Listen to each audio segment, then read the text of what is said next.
A terceira idade é a felicidade. A terceira idade é a voz da verdade. Olá, pessoal, sejam bem-vindos. No Desculpe pelo Atraso, aconteceram alguns imprevistos no meio do caminho, mas cá estamos de novo com a nossa live, que a temática é Quando a tristeza é algo para se preocupar no idoso. Me chamo Flávia Mia, faço parte da Liga LAGEUP e vim falar um pouco mais sobre... Vim intermediar um pouco mais sobre essa live. Fico muito feliz com a presença de todos que participam e também aos que assistem. Essa live será transformada em podcast da Liga Acadêmica de Geriatria da Universidade de Pernambuco, o Idoso Pod, que irá discutir o cotidiano de saúde dos idosos. Aqui falaremos um pouco mais sobre a saúde da pessoa idosa, numa linguagem acessível e também de modo descontraído, mas com todo o embasamento científico necessário. Temos como convidado o Dr. Spencer Júnior, graduado em Psicologia pela Faculdade de Ciências Urbanas e doutor de Neuropsiquiatria pela UFPE e pós-doutor em Ciências pela Faculdade do ABC. E também professor adjunto da UPE. Temos também o nosso querido professor Dr. Rodrigo Patriota, médico formado pela UFPE e com residência de Clínica Médica pelo Hospital Otávio de Freitas. E agora, atualmente, geriatra pela UPE. Ficamos gratos pela presença de todos vocês. E, pois bem, a primeira pergunta, que é justamente o tema dessa nossa live. Quando devemos ligar o alerta para a tristeza do idoso? Professor. Isso é comigo agora? Sim, Exatamente, professor. Desculpa. Pode ficar à vontade. Primeiramente, eu quero me desculpar. Segundo, eu quero agradecer o convite, Dr. Rodrigo Patriota, também no seu nome, aí anfitriã, e também no Rafael, né? Meus agradecimentos. Veja, uma coisa que é muito importante pontuar como um fenômeno, que eu diria, da globalização, é que até então, vamos dizer, o calendário vital do ser humano ia até aos 60 anos de idade. Normalmente isso coincidia com o fechamento dos ciclos de vida. Esses ciclos de vida eram construídos pela cultura, ou seja, produção de sentidos de vida. Por exemplo, você casa, você educa seus filhos, você trabalha, você se aposenta. Praticamente essa era a régua existencial e em função de um certo determinismo temporal de finitude da vida, aos 60, 65, essa normalmente era a expectativa de vida do idoso. O que acontece agora é que a gente vê um fenômeno único, mais extensivo, que é justamente o idoso consegue encerrar esses ciclos, mas ele se dá conta que não coincide o fim da sua vida com o fechamento dos ciclos que a sociedade e a cultura projetam como produção de sentidos para a vida dele. O que acontece? Ele se dá conta que tem mais 20, 30 anos pela frente. E esses 20, 30 anos pela frente, eles não estão preenchidos por sentidos de vida que são construídos por nossa cultura. Então ele se surpreende do tipo, e agora? Se eu fechei os ciclos que a cultura habitualmente projeta e que coincidia normalmente com o fechamento do meu ciclo vital, 60, 65 anos, quais são os outros sentidos para a minha vida?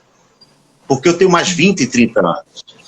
Aposentar, eu já estou aposentado, já eduquei meus filhos, já casei, o que devo eu fazer daqui para frente? Então entra uma nova etapa, vamos dizer, na extensão, digamos, do genoma humano para os 80, 90 anos, e que culturalmente não temos uma estrutura, nem política pública, muito menos de cultura de comportamento social, de que esse idoso vai fazer o que com esse excedente de tempo, que agora que ele cumpriu tudo, vai fazer daqui para frente o que mais? Então ele se dá conta que ele precisa se reinventar.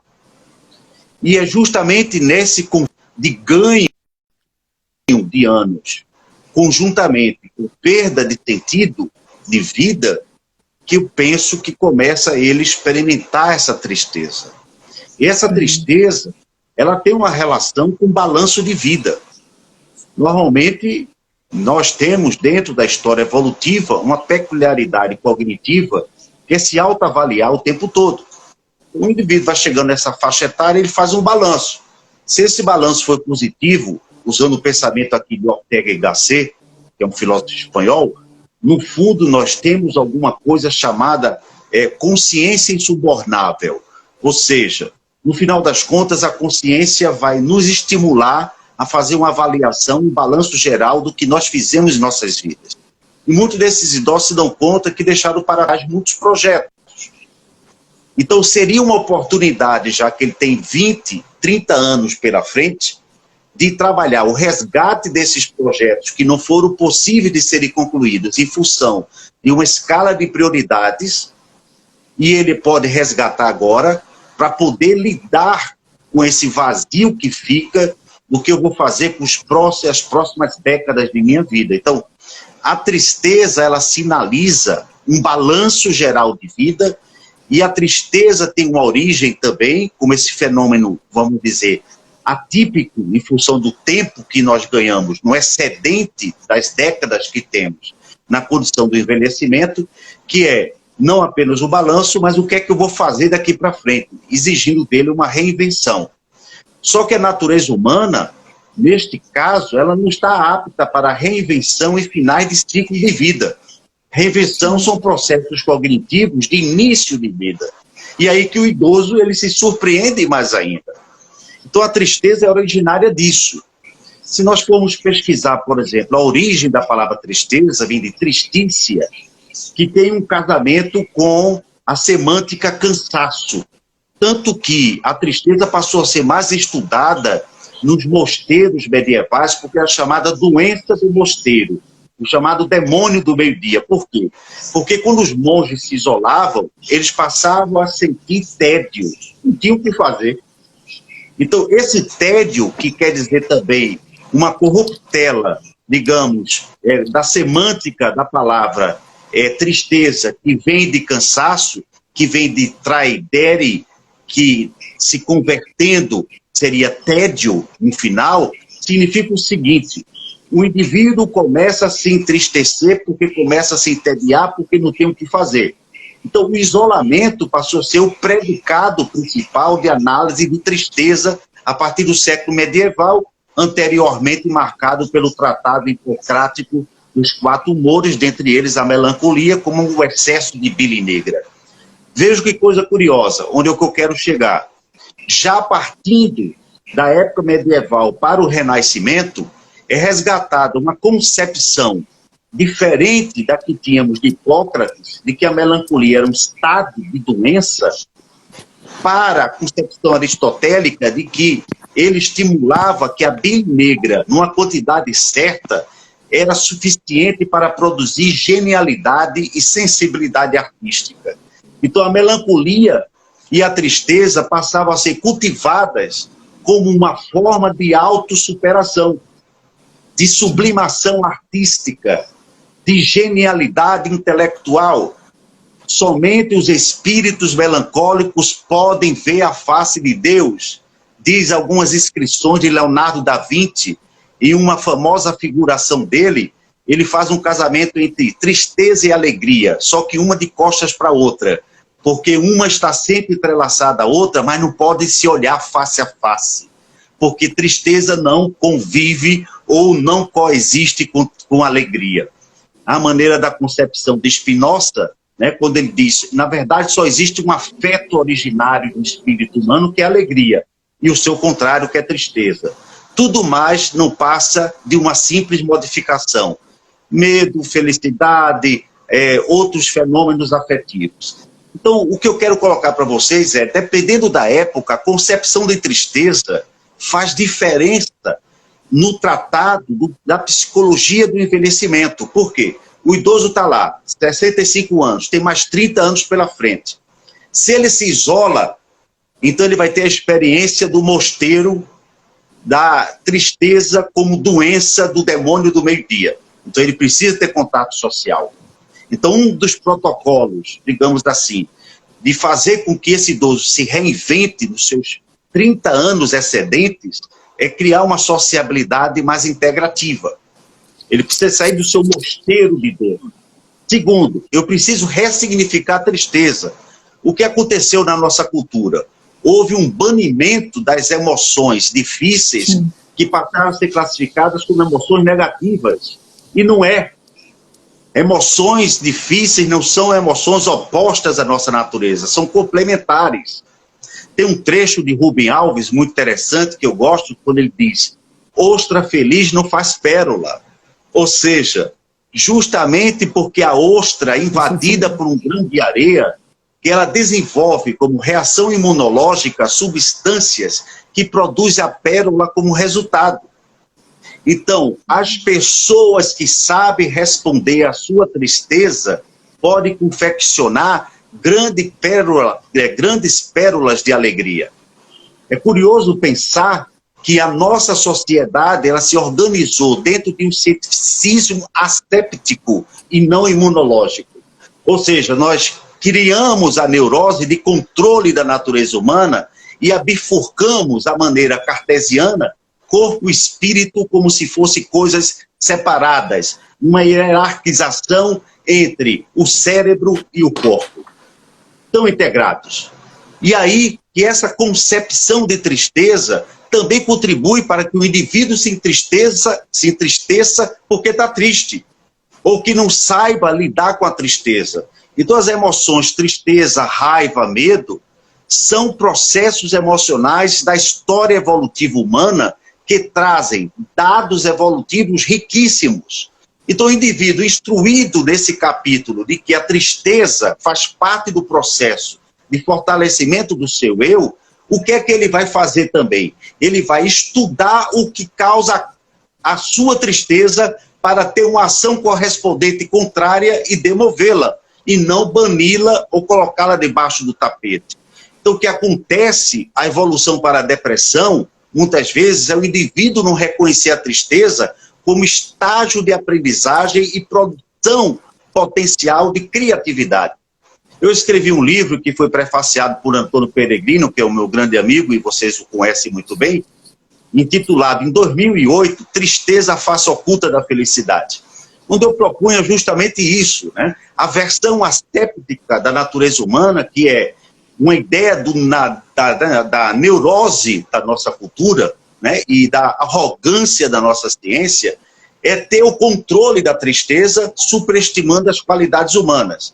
Ora, se nós pensarmos sobre a metáfora, digamos, de Rubem Alves, que ostra feliz não faz pérola, a gente pode entender, então, que a tristeza cada vez mais, e eu tento asepsiá-la, anulá-la, abafá-la, medicalizá-la, anestesiá-la, entorpecê-la, cada vez mais eu vou perder a oportunidade de produzir minhas riquezas também cognitivas.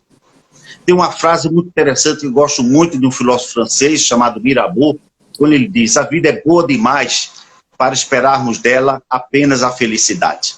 Então, o que aconteceu com a cultura contemporânea foi de encher a cabeça das pessoas de que ser feliz significa não passar por momentos difíceis, significa não saber lidar com o sofrimento, significa que você é um sujeito asepsiado. Esse seria o traço de ressentimento na nossa cultura, ou seja, a gente está amando o homem silício e a gente abomina o homem carbono. Existe um trauma na condição do Homo sapiens. A gente não tolera a nossa fragilidade, por isso instituímos uma civilização com toda essa ostentação que agora estamos sofrendo justamente com a ação de um simples vírus, derrubando os gigantes da ciência e da tecnologia, de que nós estamos no caminho errado, colocando em xeque o nosso projeto civilizatório. Então, uma coisa muito interessante é o seguinte: nós criamos uma vida, nós amamos a vida que criamos, mas não amamos a vida que nos criou. Então, existe uma separação entre o nosso conceito, a nossa nosologia sobre nossos afetos e nossas emoções, e existe a natureza dos afetos e das emoções. Nós estamos separados. E isso impacta também na subjetividade do idoso, que não aprende a lidar com a tristeza, porque tem algo errado quando ele está triste. Ou quando ele não aprendeu ainda a lidar com os 30 anos do seu porvir, porque ele tem que se reinventar. Então, eu diria que a tristeza profunda, neste caso, ela se sinaliza muito na verbalização do idoso, quando ele diz: o que devo eu fazer com esses próximos 20 anos que me sobram?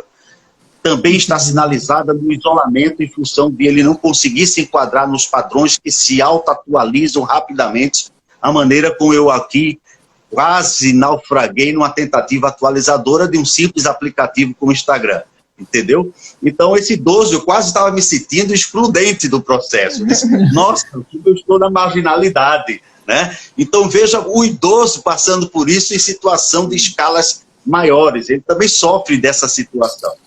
Ô, professor, no que o senhor falou, tem um aspecto interessante, tem vários aspectos interessantes, mas um eu destacaria, que talvez seja da prática clínica, né, que muitas das vezes esse processo de normalização, né, de tentar fazer com que todo mundo seja feliz e que não tenha momentos de tristeza, que o senhor tão bem colocou, às vezes, muitas vezes não é uma queixa do próprio idoso, mas é uma queixa muito presente dos familiares, dos cuidadores, né, que uma parte das vezes de fato percebe que houve uma mudança, e talvez aí quando houve mudança, eu acho que é importante, mas às vezes é o padrão habitual daquele idoso. E boa parte das vezes ele acaba ficando mais triste, mas na verdade ele está sem ocupação também, né? Está sem uma rotina adequada, sem uma rotina estabelecida, sem coisas para fazer, e quando você não tem nada para fazer, você acaba se encaminhando para o tédio. E aí, o que a gente poderia passar para esses familiares, para esses cuidadores, no sentido de aliviar um pouco essa angústia que eles carregam em relação aos idosos que aparentemente estão mais tristes ou que parecem estar tristes, mas não é uma queixa do próprio idoso? Muito boa pergunta, Rodrigo Patriota. De fato, é um dado clínico, né, que a gente observa que muitas vezes a demanda é maior do familiar do que do próprio idoso. Né? E o idoso termina indo na onda por questões afetivas.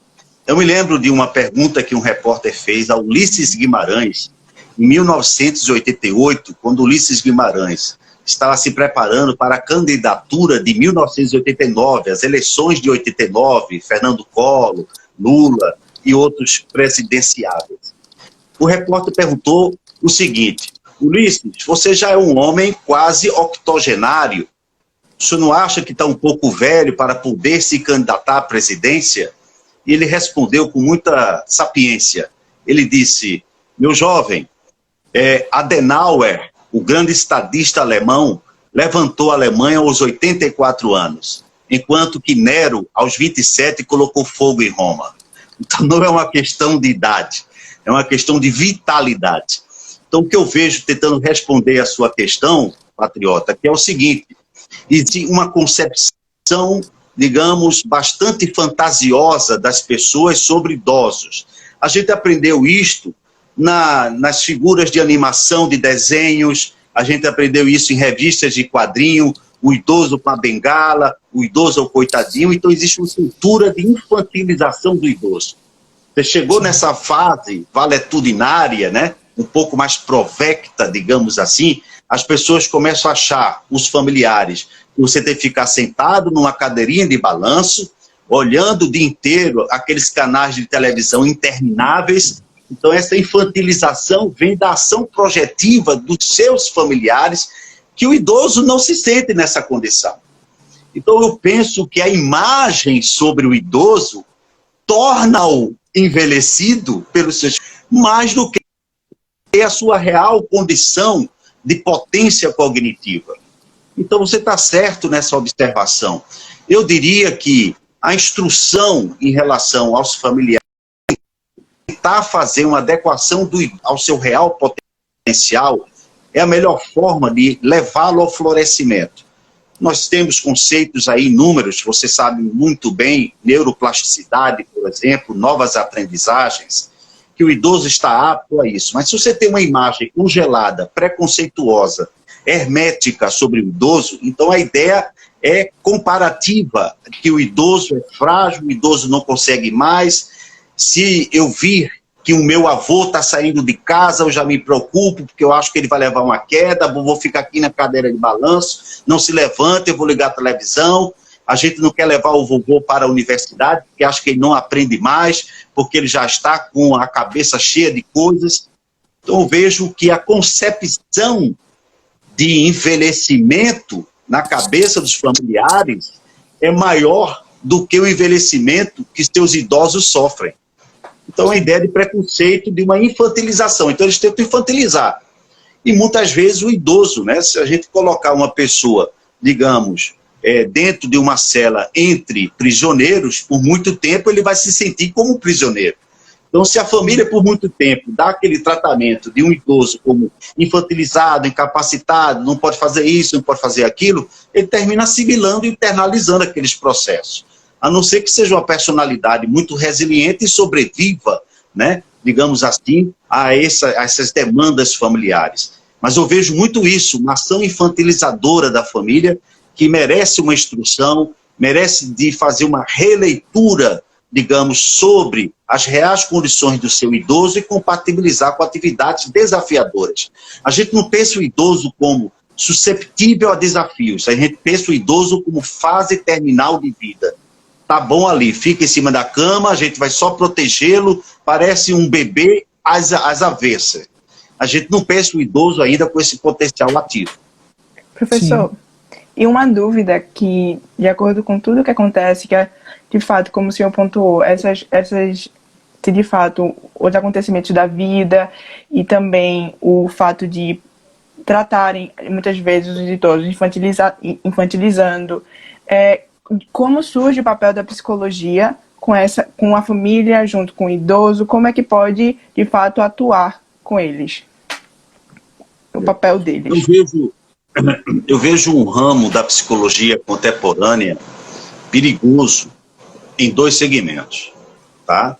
Eu vejo um ramo concorrendo para uma superestimação do idoso, que é pensando que o idoso é uma espécie de um jovem prolongado, que é a ideia da neofilia, né? A ideia do novo que a gente tem, ou seja, o idoso, para ser ativo e saudável, ele tem que ser jovem. E não é.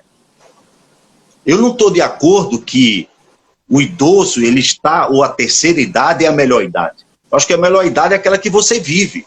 A terceira idade pode ser a pior idade, não pode ser a melhor idade, mas não é uma ideia fixa, arbitrária. Então eu penso que muita gente, nesse caso, né, seguindo essa linha psicológica de superestimação do idoso, puxa demais dele, né? Exige, por conta de padrões socioculturais interessados economicamente no idoso como um segmento de mercado altamente prolífero, altamente, digamos, vantajoso, cultua essa juventude que o idoso não se encaixa e muitas vezes se frustra. Então não adianta, você tem que cair na sua realidade temporal. Então existe um segmento, digamos assim, da psicologia que faz uma superestimação nada com a lei de mercado. Eu acho isso muito perigoso, porque cria expectativa para o idoso que ele não vai conseguir corresponder, do tipo, agora eu posso aos 85 anos correr como um jovem. Não vai conseguir. Né? Se fizer isso vai ter um infarto. Tem uma limitação. Agora, essa limitação não determina, digamos, para ele, a falta de vida, a falta de vitalidade. Né? Eu costumo dizer que uma flor que desabrocha em um vaso apertado é melhor do que uma planta que não tem onde se espalhar em um vaso muito amplo. Porque o que interessa é a produção, que é o sentido de saúde, não é ausência de doença, é a capacidade de produção. Então, tem um outro segmento da psicologia que eu chamaria psicologia nihilista. Nihilista que vem do nada. Ou seja, é uma psicologia muito, digamos assim, da negação. Ou seja, negando que o idoso ainda tem vida, que o idoso pode ser recuperado. Tem esses dois segmentos. Qual seria a psicologia que eu sugeriria, neste caso, mais adequada para o idoso, com protocolos bem definidos? Seria uma psicologia especializada no envelhecimento. Seria uma psicologia que está calcada nos estudos do envelhecimento, multidisciplinar, interdisciplinar e, eu diria até certo ponto, indisciplinar. porque ciência que não se pergunta ou não tem dúvida, como diria Milor Fernandes, quem não tem dúvidas é porque está muito mal informado. Quanto mais informado, mais dúvida você tem, entendeu? Significa uma psicologia que está conectada com a gerontologia, com a geriatria, com outras perspectivas do saber humano. Então não existe uma psicologia isolada que possa dar conta, digamos, do desafio de envelhecer em um país como o nosso, nas condições civilizatórias nas quais nos encontramos, com uma visão realista, não diminutiva, mas também não superestimada das condições do idoso. Porque se houver isso é um delírio, né? Por parte da psicologia que faz essa superestimação. E da psicologia nihilista teria uma negação produzindo ressentimento no idoso. Ô, professor, uma dúvida que é talvez a dúvida até da abordagem da nossa conversa de hoje. Qual é o momento que a gente deve, que a família, que quem está próximo, o próprio idoso, deve se preocupar de procurar atenção médica, de procurar psicologia? Quando é que essa tristeza deixa de ser uma tristeza existencial que pode fazer com que ela progrida na vida e se torne uma tristeza patológica, doente, que ele precisa ser cuidado por uma equipe de saúde, né? Que a gente consiga enxergar isso como uma doença? Qual seria isso? Eu costumo singularizar muito essa intervenção, porque o que é tristeza para o idoso não é para outro, é estado de ser. Então, quando o familiar tem uma análise comparativa de que aquele temperamento do idoso é o mesmo que ele sempre teve, então não poderemos dizer que é uma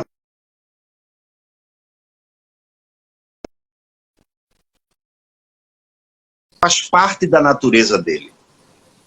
Mas, se essa família, esses familiares percebem que houve uma curva descendente do temperamento do idoso, ou seja, aquilo não era inerente ao seu temperamento padrão de décadas anteriores, então já podemos sinalizar que existe aí um declínio preocupante, ou seja, o idoso não precisa ser aquele super alegre para se dizer que não é triste. E não precisa ser uma pessoa também, digamos, necessariamente muito triste para se dizer que não é uma pessoa alegre, né? Ele pode ser alegre na sua tristeza, como ele pode ser triste na sua alegria. O que vai definir é a mudança do estado emocional nos últimos anos. Ou seja, se você observar que o idoso está cada vez mais declinante, numa análise comparativa com o histórico de comportamento dele, aí é um sinal. Né? Porque aí nós saímos do padrão, do risco da generalização. E, concomitantemente a isso, outro aspecto relevante é a subtração das fontes de prazer. Quando você percebe que o idoso tinha uma rotina de produção de prazer e ele passa a se afastar disso, é outro sinal importante, porque o prazer é o combustível espiritual para que o idoso se revitalize. Então, se ele gostava de ler, não está lendo mais. Se ele gostava daquela caminhada na praia, não está caminhando mais.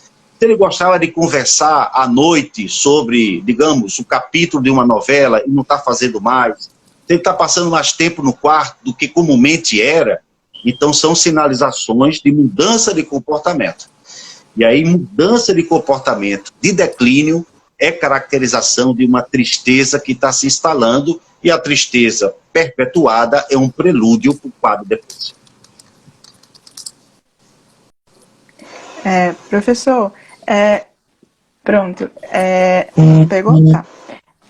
Uma dúvida que surgiu bastante foi com a alteração justamente do contexto atual de pandemia do Covid, como isso tem afetado a saúde dos idosos? E, ao mesmo tempo, quais são as estratégias que possam ser utilizadas para minimizar o impacto da pandemia e, sobretudo, do isolamento social? Nós estamos passando por uma sequência de confinamentos, né? Curioso pensar, a origem da palavra confinamento vem de confinare, que vem de encurralare, que vem de curral, ou seja, nem animal se dá bem com o confinamento, porque a gente sabe que existe o estresse da jaula, né? Então, todo ser vivo privado do seu ambiente natural, ele sofre. Então, imaginemos para um idoso que já tinha uma circuitaria social mais curta, porque já é um processo natural, o recolhimento do idoso com o passar do tempo, até em função da perda dos amigos, outros familiares, a sua rede social vai ficando mais seletiva e menor, então ele vai se recolhendo, então ele já vai entrando num processo gradual de confinamento.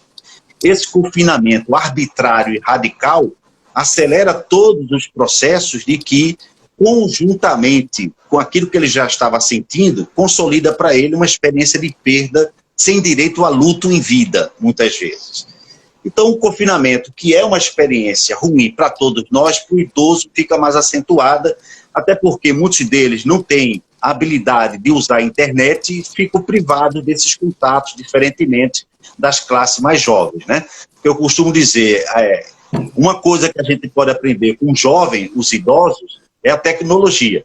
Mas os jovens podem aprender muitas coisas com os idosos, como diria Cícero na sua obra sobre envelhecimento, né? Na sua personagem, o velho Catão, se tem uma coisa boa em envelhecer, é poder ter sabedoria. Também isso não é uma regra geral, mas podemos dizer que, dominantemente, sim, né? A experiência do idoso conta muito. Então, voltando para essa questão do confinamento, de uma rotina restrita, o que os familiares podem fazer, ficar aquilo que com o idoso se sabe que o torna alegre, né? Porque como colocaria, se a alegria é a emoção fundante ou fundacional do ser humano, e podemos dizer que eu só posso amar aquilo que me dá alegria, né? Existe uma intrínseca relação, né?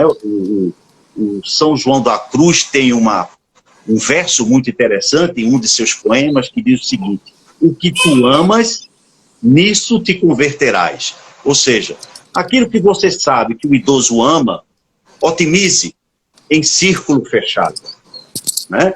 Era o que faziam os nossos ancestrais quando eram proibidos de sair de suas cavernas, teriam que ficar contidos em função de um cataclisma, ou em função de animais predatórios. Eles se reuniam em torno da fogueira e cada um procurava otimizar no outro, que reconhecia o que o tornava mais alegre, mais potente para viver.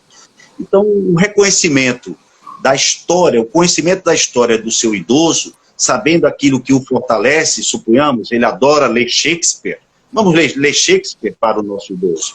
O nosso idoso adora ver novela, vamos assistir a novela ao lado do idoso, porque uma das carências do idoso é justamente a presença e com quem conversar. Sim. O idoso vem de uma geração da conversa.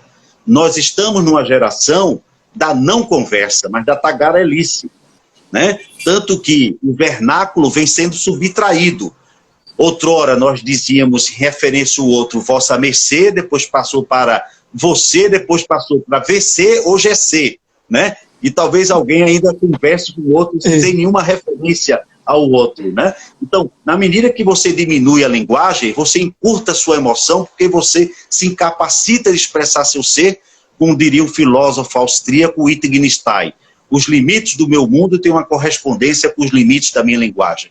Então, o idoso gosta de conversar, mas ele gosta de conversar o passado, né? Então, você sabendo disso, você vai ter que trabalhar a paciência, sentar-se ao lado dele e permitir que ele abra suas asas para o passado, porque é uma delícia viajar no tempo, já que o para frente diminui, o para trás, que foi longo, não apaga. Então, eu diria que é uma das formas. Recriar um ambiente natural dentro da rotina a qual estamos submetidos temporariamente. Professor, infelizmente o tempo tem que ser um pouco curto por causa do propósito, né, de transformar essa live num podcast, mas que a gente gostaria de conversar muito mais sobre o tema e está sendo muito interessante. A gente queria perguntar para o senhor se você tem alguma coisa a mais para falar, comentar sobre a temática. Alguma coisa que você acha pertinente? Eu me lembro aqui de uma frase agora do Khalil Gibran. Ele dizia que a tristeza não passa de um muro separando dois jardins. Então, podemos dizer que aquilo que você encontra no seu idoso, que poderia ser reconhecido como tristeza, é apenas um muro que está ocultando o outro lado da alma dele, onde tem um potencial de alegria. Como atravessar esse muro e chegar ao idoso? Trabalhando a empatia, trabalhando o interesse pelo outro. E aí eu diria que seria uma conexão espiritual, né? Então o meu lembrete final seria esse, né? A forma de demover uma tristeza é atravessando-a e percebendo que do outro lado sempre tem um jardim. Ok, professor. Professor, foi um deleite, foi um prazer hoje ter ouvido o senhor falar tanta coisa interessante que coloca a gente para pensar, que coloca a gente para refletir sobre a nossa prática, até sobre nós mesmos. Então, assim, acho que foi muito gostoso ter tido essa conversa com o senhor hoje, foi maravilhoso. A gente queria só dar alguns avisos, né? A gente vai ter agora em abril, no dia 12 de abril, a nova live. A gente vai manter essa programação de lives periódicas. A gente estabeleceu um calendário e um compromisso, né? A gente começou com uma live mensal, a gente está querendo intensificar para quinzenal e depois de tornar ela semanal. Vai demandar um grande esforço da gente, mas a gente está muito empenhado nisso e é parte da nossa atividade de extensão da Liga, né? De levar conhecimento para a comunidade. A gente tenta, da melhor forma, trazer os melhores colegas para poder discutir os temas mais interessantes, mas que chegue de uma forma direta, objetiva e clara para a população, como uma forma da gente extrapolar os muros da universidade e se comunicar com a comunidade. Então, hoje a gente está com a próxima para o dia 12 de abril. O convidado vai ser o Dr. Vitor Dias, que é geriatra também. A gente vai falar um pouquinho sobre síndrome demencial, né, sobre como perceber o que pode ser demência, o que pode não ser, o que é próprio do envelhecimento, o que não é próprio do envelhecimento deve chamar a atenção para a gente em relação à memória, em relação a isso tudo. É um tema que as pessoas sempre perguntam com frequência. Tudo isso repercutindo o nosso mini curso de psicogeriatria que está próximo também, que a gente já vai ser o segundo mini curso que a Liga está promovendo junto com a Liga de Psiquiatria. E a gente estava nesses eventos antes e vai fazer esse sobre demência pós o mini curso. Então, mais uma vez, agradecer a gentileza da palestra, da conversa e da aula que a gente recebeu hoje de psicologia, de vida, de filosofia.